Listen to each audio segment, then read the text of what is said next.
بسم اللہ الرحمن الرحیم۔ حضرت مسلم بن عقیل ابن ابی طالب کے فرزندوں میں سے ایک باکمال اور صاحب فضیلت بیٹے تھے۔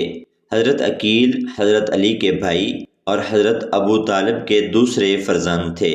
اس لحاظ سے وہ حضرت ابو بکر اور فاطمہ بنت اسد کے تربیت یافتہ ہیں۔ حضرت مسلم کی والدہ کا نام خلیلہ یا جلیلہ تھا۔ محترم ساتھیوں، مسلم بن عقیل امام حسین علیہ السلام کے سفیر کی حیثیت سے امام حسین کی طرف سے کوفہ بھیجے گئے، کیونکہ امام حسین علیہ السلام نے مدینہ منورہ کو چھوڑ کر مکہ مکرمہ میں رہائش اختیار کر لی تھی، اور مکہ مکرمہ میں امام حسین علیہ السلام کو کوفیوں کی جانب سے خطوط موصول ہو رہے تھے، اور بعض وفد کوفہ سے آتے اور امام حسین علیہ السلام کو کوفہ آنے کی دعوت دیتے کہ کوفی آپ کے ساتھ ہیں، آپ آئیے اور ہماری بیعت حاصل کیجئے، کیونکہ ہم یزید کی بیعت نہیں کرنا چاہتے، کیونکہ یزید فاسق فاجر انسان ہے۔ خود امام حسین علیہ السلام بھی یزید کے کرتوتوں سے بخوبی واقف تھے، اور امام حسین علیہ السلام بھی کسی قیمت پر یزید کی بیعت نہیں کرنا چاہتے تھے۔ جب امام مسلم بن عقیل کوفہ میں امام حسین علیہ السلام کے سفیر کی حیثیت سے پہنچے تو اس وقت وہاں کا گورنر نعمان بن بشیر تھا، جو کہ محب اہل بیت تھا۔ اس نے امام حسین کے سفیر سیدنا مسلم بن عقیل کی خوب مہمان نوازی کی۔ جہاں امام حسین علیہ السلام کے اس قدر حامی تھے، وہیں پر کوفیوں میں بے وفا اور دغا باز لوگ بھی تھے، جو کہ اقتدار اور انعام اور دولت کی لالچ میں یزید کا ساتھ دے رہے تھے۔ انہی میں ایک عمر بن سعد، جو کہ مشہور صحابی رسول حضرت سعد بن ابی وقاص رضی اللہ تعالی عنہ کا بیٹا تھا۔ یہ اس پرفتن دور میں فتنوں کا شکار ہو چکا تھا۔ جب مسلم بن عقیل رضی اللہ تعالی عنہ کوفہ پہنچے تو کوفیوں نے بڑی تعداد میں امام حسین علیہ السلام کی بیعت امام مسلم بن عقیل کے ہاتھ پر کی۔ سینکڑوں ہزاروں کوفی امام حسین علیہ السلام کی بیعت مسلم بن عقیل کے ہاتھ پر کر رہے تھے۔ عمر بن سعد، جو کہ اقتدار حکومت کا لالچی تھا، اس نے یزید کو خط لکھا کہ اگر کوفہ میں اپنی حکومت اور اپنے اقتدار کو بچانا چاہتے ہو تو نعمان بن بشیر، جو کہ گورنر کوفہ ہے، اس کو ہٹا دو، کیونکہ وہ اہل بیت کا محب ہے، اور وہ مسلم بن عقیل رضی اللہ تعالی عنہ اور امام حسین علیہ السلام کی طرفداری میں پیش ہے۔ چنانچہ یزید نے جب یہ خط پڑھا تو اس نے اسی وقت نعمان بن بشیر کو کوفہ کی گورنری سے معزول کر دیا، اور ایک سخت اور ظالم شخص عبید اللہ ابن زیاد کو کوفہ کا گورنر مقرر کر کے کوفہ روانہ کر دیا۔ عبید اللہ ابن زیاد نہایت شفاق اور ظالم شخص تھا۔ اب چونکہ کوفی امام حسین علیہ السلام کے ہاتھ پر بیعت کر رہے تھے، چنانچہ امام مسلم بن عقیل نے امام حسین کو خط لکھا کہ کوفی آپ کا انتظار کر رہے ہیں، اور وہ آپ کے ہاتھ پر بیعت کرنے کے لیے بے تاب ہیں۔ چنانچہ آپ جتنی جلدی ممکن ہو سکے کوفہ تشریف لائیں۔ امام حسین کو جب یہ خط ملا تو آپ نے کوفہ روانگی کا سفر کیا۔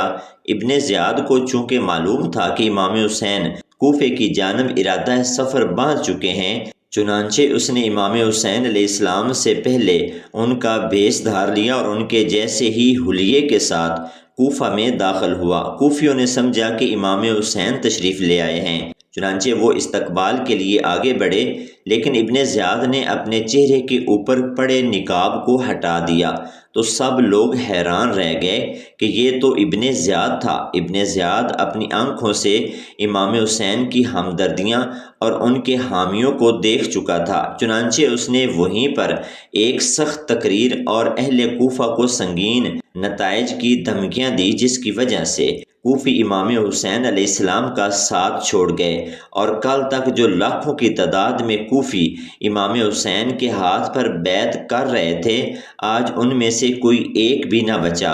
ابن زیاد نے کوفہ پہنچ کر گورنری سنبھالی تو مسلم بن عقیل امیر مختار کے گھر سے صحابی رسول حانی بن عروہ کے گھر منتقل ہو گئے۔ ابن زیاد نے فوج کو انہیں پکڑنے کے لیے بھیجا تو حانی بن عروہ، جن کی عمر اس وقت 90 سال تھی، انہوں نے اپنے مہمان کو حوالے کرنے سے انکار کر دیا۔ ہانی بن عروہ کو قید کر دیا گیا، اس پر بھی انہوں نے انکار کیا تو انہیں باندھ کر 500 کوڑوں کی سزا دی گئی، جس کے دوران میں جب وہ بے ہوش ہو گئے تو ان کا سر تن سے کاٹ کر لٹکا دیا گیا۔ ہانی بن عروہ کی گرفتاری کے بعد مسلم بن عقیل باہر آ گئے اور جنگ شروع کی، مگر آہستہ آہستہ سب کوفیوں نے ساتھ چھوڑ دیا، حتیٰ کہ صرف 30 افراد ان کے ساتھ رہ گئے۔ مغرب کی اذان تک وہ بھی باقی نہ رہے۔ انہیں محمد بن کثیر نے اپنے گھر میں پناہ دی۔ محمد بن کثیر کے حمایتیوں کے ساتھ ابن زیاد کی فوج نے جنگ کی اور انہیں بھی شہید کر دیا۔ یہ دیکھ کر مسلم بن عقیل کوفہ سے باہر جانے کی کوشش کرنے لگے، مگر شہر کے سب دروازے بند تھے۔ آپ نے ایک بوڑھی عورت سے پانی مانگا۔ جب انہوں نے بتایا کہ ان کا تعلق خاندان رسالت سے ہے تو اس عورت نے انہیں اپنے گھر میں پناہ دی، مگر اس عورت کے بیٹے طوع نے انعام کے لالچ میں مخبری کر دی۔ ابن زیاد نے 3000 فوج بھیجی تو مسلم بن عقیل گھر سے باہر آ کر لڑنے لگے اور بنو ہاشم کی تلوار بازی کے جوہر دکھائے۔ جب سینکڑوں لوگ ہلاک ہو گئے تو ابن زیاد کے سپاہی ابن اشعث نے فوج کا پیغام بھیجا۔ یہ سن کر ابن زیاد نے کہلا بھیجا کہ کیا ایک شخص کے لیے 3000 کی فوج بھی ناکافی ہے؟ تو ابن اشعث نے جواب بھجوایا کہ یہ کوئی عام آدمی نہیں، بنو ہاشم کا چشم و چراغ ہے۔ بعد میں ایک گڑھے میں مسلم بن عقیل کو دھکے سے گرا کر گرفتار کر لیا گیا۔ جب مسلم کو ابن زیاد کے سامنے پیش کیا گیا تو اس نے انہیں سزا دی کہ کوفہ کے دارالامارہ کی چھت سے گرا دیا جائے۔ مسلم بن عقیل نے شہادت سے پہلے چند وصیتیں کی، جن کے بعد ان کو چھت سے گرا کر شہید کر دیا گیا۔ یہ واقعہ 9 ذو الحجہ 60 ہجری کا ہے۔ شہید ہونے کے بعد ان کا سر کاٹ دیا گیا اور اسے یزید کو دمشق بھجوا دیا گیا اور جسم کو کوفہ کے قصابوں کے بازار میں لٹکا دیا گیا تاکہ کوفہ کے لوگ اب بنو ہاشم کی حمایت نہ کریں۔ ان کی شہادت کے بعد ابن زیاد کے حکم سے ان کے دونوں کم سن بچوں کو جو قاضی شریح کے گھر میں چھپے ہوئے تھے شہید کر دیا گیا۔ قاضی شریح نے کوشش کی کہ بچوں کو خفیہ طور پر مدینہ پہنچا دیا جائے، مگر کامیابی نہ ہو سکی کیونکہ شہر کے تمام دروازے بند کر کے راستوں پر پہرا بٹھا دیا گیا تھا۔ ان بچوں کے بھی سر کاٹ لیے گئے تھے، ایک کا نام محمد اور دوسرے کا ابراہیم تھا۔